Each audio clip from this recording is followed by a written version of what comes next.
Pada tanggal 13 Oktober 1989, kota Denner, Wisconsin diguncang oleh peristiwa seismik yang tidak pernah mereka alami sebelumnya. Ini mungkin telah dianggap sebagai gempa bumi, jika bukan karena satu hal yang mengganggu, peristiwa getaran tanah disertai dengan lonjakan besar radioaktif. Dengan fenomena aneh yang terjadi sebulan sebelum tembok Berlin dirobohkan, selama periode Perang Dingin yang oleh para sejarawan disebut tahun krisis, mudah untuk memahami mengapa orang-orang Denner langsung berasumsi yang terburuk. Tapi, letusan dahsyat yang mereka rasakan bukanlah akibat ledakan bom nuklir. Organisasi SCP diberitahu tentang kejadian di Denner ketika mereka menerima serangkaian transmisi radio yang datang dari luar kota. Ketika mereka tiba, mereka menemukan sesuatu yang luar biasa, seperti sesuatu dari film fiksi ilmiah. Berdiri di pusat gempa adalah makhluk yang terlihat seperti dari dunia lain. Dengan tinggi 2 meter dan berat hampir 300 kg, makhluk itu berwarna hijau dan coklat dengan tubuh besar seperti humanoid. Kepalanya adalah cerita yang berbeda, menyerupai lalat raksasa dengan belalai dan mata besar stereoskopik. Anehnya, makhluk itu tidak langsung mengamuk. Sebaliknya, makhluk yang dikenal sebagai SCP-2273 tampak kelelahan, terluka, dan sangat kekurangan gizi. Dia tidak memberikan perlawanan sama sekali kepada tim penahanan organisasi dan dibawa ke lokasi 17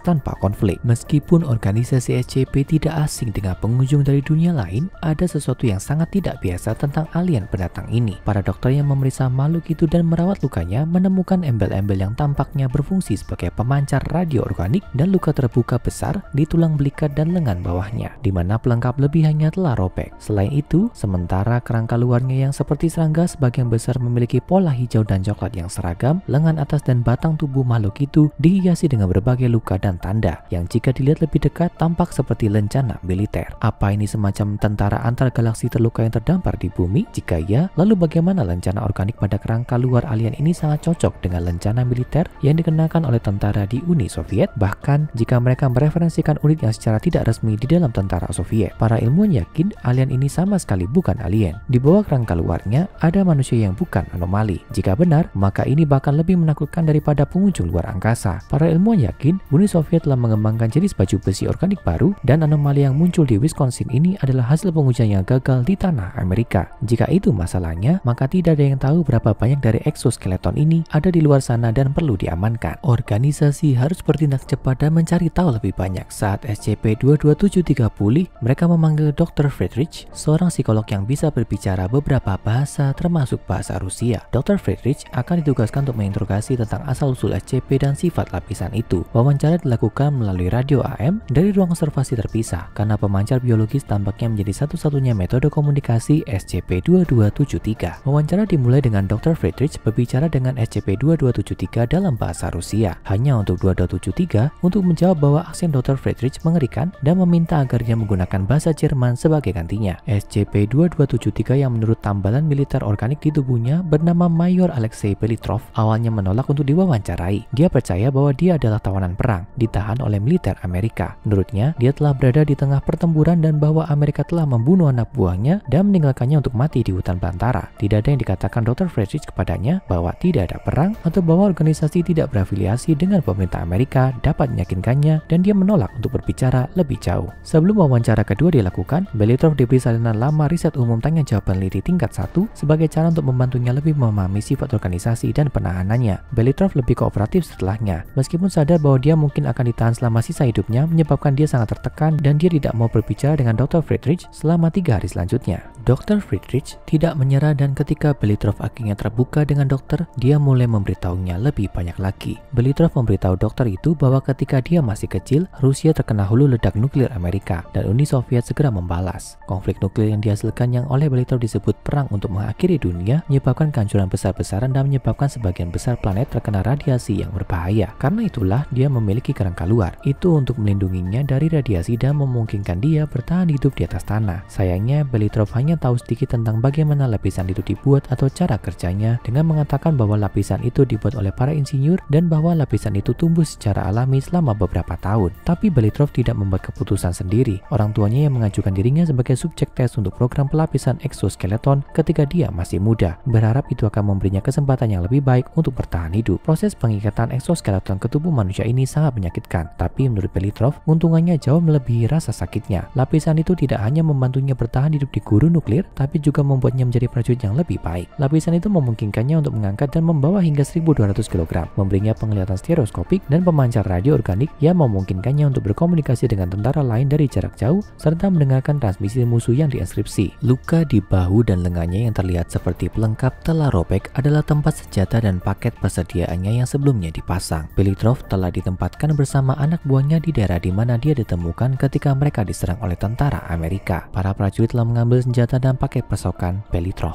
serta melakukan hal yang sama kepada semua anak buahnya. Mereka semua ditembak, sementara Belithrov diampuni waktu itu hanya karena Amerika telah mengidentifikasinya sebagai komandan. Tiba-tiba ada kilatan cahaya terang dan tentara Amerika menghilang. Tidak hanya itu, tapi lanskapnya berubah. Di mana sebelumnya pernah menjadi gurun pasca nuklir, sekarang ada pepohonan hijau yang rimbun. Dia terluka dan bingung, Belithrov mulai mengirimkan sinyal marah bahaya. Namun, sinyal tersebut ditangkap oleh organisasi SCP. Bagian yang paling menarik dari kisah Belithrov sejauh yang diperhatikan organisasi datang selama wawancara keempatnya, ketika Dr. Friedrich bertanya kepadanya tentang para insinyur yang telah merancang lapisan exoskeletonnya. Dalam kata-kata Belithrov sendiri, mereka tidak benar-benar dikenal oleh manusia sampai tahun-tahun perang besar dan revolusi. Prancis menemukan mereka di kota-kota terkubur tempat sekutu barat menggali parit mereka. Akhirnya mereka diminta untuk membawa senjata perang oleh kedua belah pihak. Menurut ceritanya, para insinyur ini tidak terdengar seperti manusia, tapi mereka bukan sama sekali tidak dikenal oleh organisasi SCP. Belithrov menggambarkan para insinyur sebagai humanoid, nocturnal, tertutup bulu, dan memiliki teknologi serta kecerdasan yang jauh melampaui manusia manapun. Mereka yang akrab dengan sejarah organisasi mungkin sudah mengenal para insinyur dengan sebutan dari organisasi sebagai SCP-1000 atau nama mereka yang lebih dikenal si kaki besar. Pembahasan singkat, SCP-1000 adalah spesies primata humanoid cerdas yang hidup berdampingan dengan umat manusia di kota-kota yang sangat maju sampai teknologi mereka sendiri berbalik melawan mereka. Tidak hanya kota mereka dihapus dari muka bumi, tapi 70% dari populasi mereka dibantai dan yang selamat menjadi gila sampai-sampai kemampuan mental mereka tidak lebih tinggi daripada simpanse atau gorila. Organisasi SCP bertugas menjauhkan mereka dari kontak manusia karena takut akan apa yang dapat dilakukan makhluk itu terhadap umat manusia jika mereka mendapatkan kembali ingatan mereka dan fungsi mental penuh, dan rumor telah menyebar tentang mereka yang memiliki sifat anomali yang mematikan. Namun ternyata penghancuran spesies SCP-1000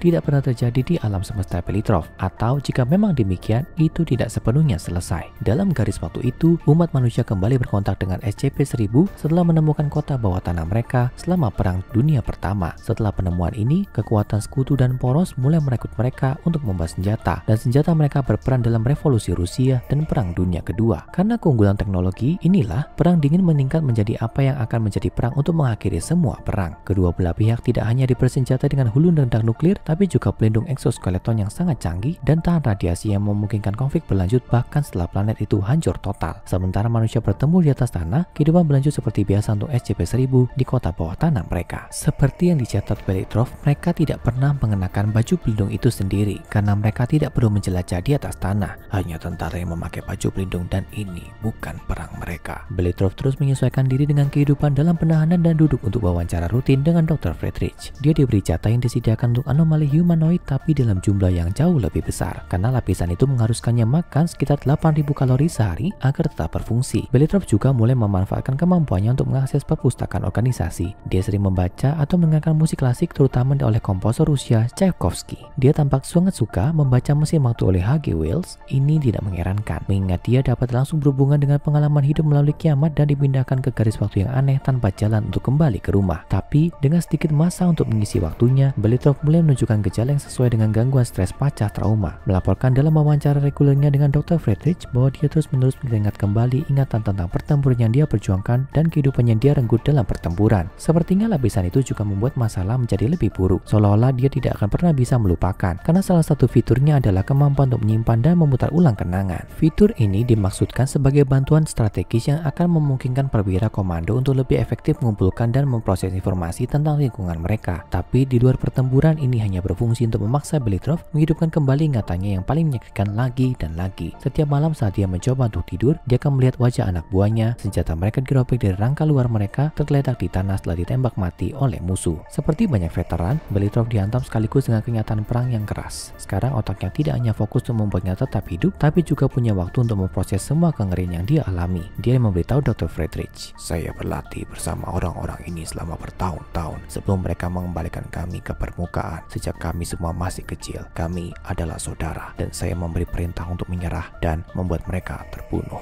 Aku seharusnya mati bersama mereka." Sementara kisah SCP-2273 berakhir di sini, kisah Alexei Belitrov SCP-2273-1 berlanjut pada 2018. Belitrov diizinkan masuk ke Volgograd, Rusia sebagai bagian dari program reintegrasi anomali. Meskipun dia tidak bisa mendapatkan pekerjaan di dalam pemerintahan Rusia seperti yang diharapkan, dia akhirnya dibawa ke sebuah biara dan terus menulis surat kepada Dr. Friedrich sampai akhirnya Friedrich meninggal akibat komplikasi terkait limfoma. Masih banyak lagi tentang biara, program reintegrasi anomali, dan apa yang terjadi pada Mayor Belitrov ketika dia kembali ke Rusia. Tapi itu akan jadi cerita untuk hari lain. Tapi jika kamu haus akan lebih banyak konten SCP, tonton cerita berseri kita di SCP 5000 Baju Sirah atau kisah 2 bagian tentang apa yang terjadi di lokasi 13.